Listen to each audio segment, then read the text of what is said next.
Hey everybody, Bearded Rogue here. Today I wanted to talk about New Japan Pro Wrestling because it's only in the last year or so that I've really gotten into it. The introduction of AJ Styles and Shinsuke Nakamura, who I was well aware of before they hit the WWE, and now the accessibility of New Japan's product with New Japan World have really brought me into this area of wrestling that I'd only really heard about in hushed tones and seen a few clips of on YouTube matches. I'd never really sat down and watched it. Now I've pretty much kept up with the events this year. I'm only partway through the G1 Climax tournament. I watched all of the Best of the Super Juniors tournament. I watched Dominion and the Wrestle Kingdom events from this year. I watched Wrestle Kingdom from last year as well.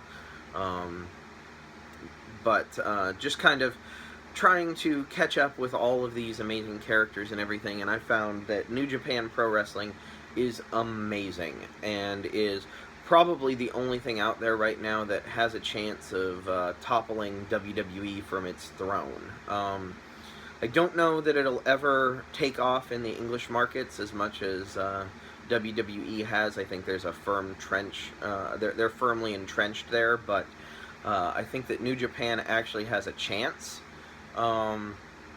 It's really amazing stuff.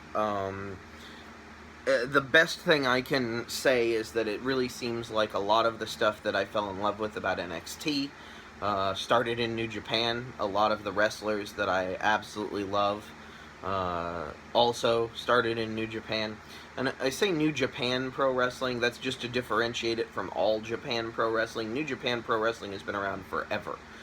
It's not a new thing at this point by any means. But they have some of the most amazing matches ever. Like, technically, the wrestlers do some of the most amazing things I've ever seen in my life. Some of it's so dangerous that I wish they didn't do it. They've actually had very serious career-ending injuries and even deaths in the ring because of how stiff they work. Japanese strong style is a thing because of New Japan Pro Wrestling and some of the other organizations there, but they work stiff, they work snug, they do a lot of moves that aren't allowed in U.S. wrestling outside of the indie federations because they're considered too dangerous. Pile drivers off the second rope, jumping spiked pile drivers from off the second rope. Like, it's ridiculous, some of the things that they allow, and I kind of wish that they didn't, because I think the matches themselves are very, very exciting because of how they're booked. New Japan doesn't do goofy backstage vignettes where wrestlers have their back to the TV, and you're watching it over their shoulder just like they are. They don't do weird interview segments. Like, they have interviews in the ring occasionally after big matches. Like, they'll talk to the person who just defended or won a championship. But if they want to cover something like that, they'll have press conferences, and their press conferences are very much like more traditional combat sports press conferences, like boxing or UFC, where, you know, all of them will show up and they're, you know, fancy attire or not, and they'll give each other crap and trash talk and, you know, answer some questions and stuff like that. They're press conferences, you know, but they're in-character press conferences, so you get some absolutely hilarious moments from various people, especially some of the major tournaments where there's multiple people at the press conference all trying to shine. All their storytelling is done in the ring, and I've noticed that a lot of people who've only seen WWE don't really get what ring psychology or storytelling in the ring is, and if you really want to learn, I would suggest watching any New Japan event. You will see stories unfold in the ring unlike anything ever.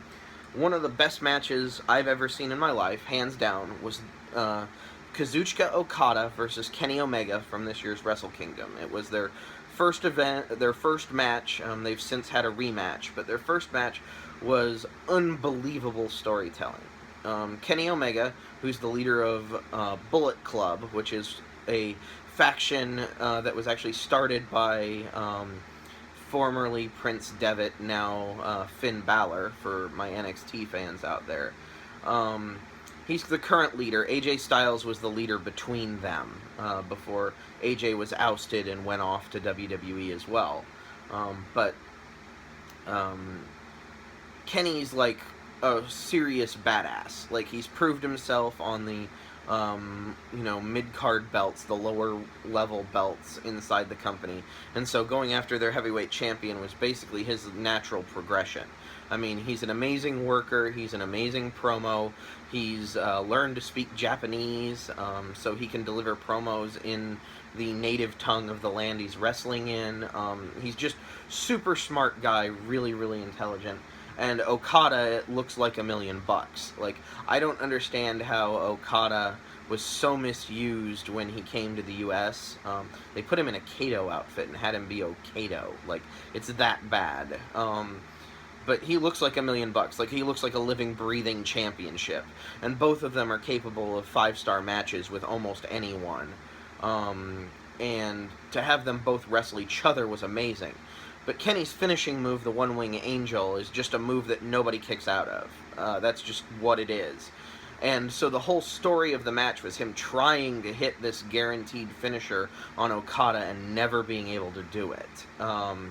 And, you have all the orchestrated spots where he's, trying to do it and Okada slips out, or he's trying to do it and he's too close to the ropes, or he's trying to do it, and, that if he hits this, it's going to be a kill shot. And it's just amazing how much they work that kind of stuff into a match, psychology-wise and storytelling-wise. And almost every match is that way. And they carry stories continuity-wise from one match to another. So when they fought each other again at Dominion, they had, the continuation of that previous story. Like, you knew, or they assumed that the audience knew what these two wrestlers' last engagement was like, and they didn't do the same match. Like, it wasn't the same 5 moves of doom or the same sequences. It was totally unique as a composition, and it had a totally different story that it told.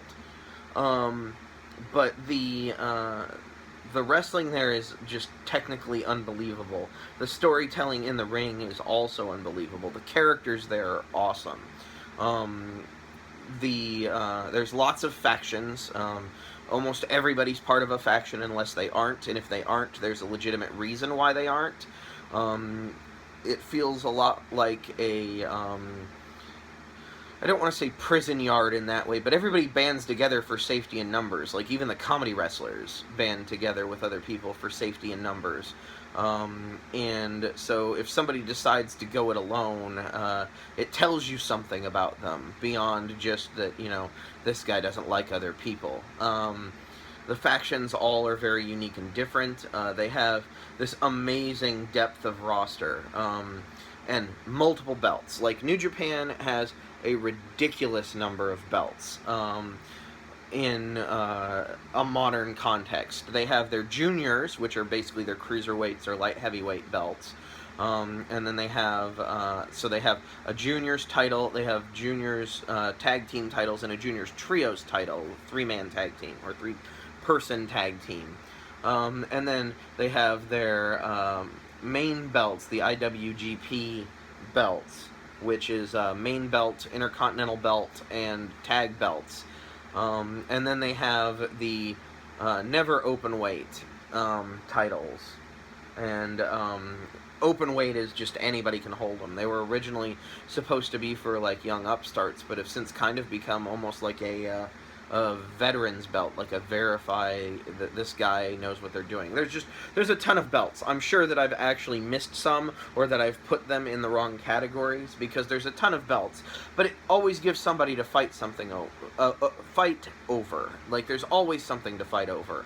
And people move from division to division. You'll see people move from juniors up to the heavier weight division. You'll see people move into the open weight, the never open weight division. They've just added a U.S. title recently, so there's always something for people to fight over, which means that there's always interesting feuds going on, and the characters will maintain feuds from one thing to another. You know, they'll be fighting over the juniors title, and after both of them are up at heavyweight level, now they're fighting over the heavyweight title. Or they'll have heavyweights go back down and fight for the juniors title if they qualify for it. It's amazing to me how intricately planned and booked it all is. One of the wrestlers is the booker, and he's part of one of the longest running tag teams in their company. Member of the Chaos faction, the same faction as Okada, their current big champion, the IWGP champion.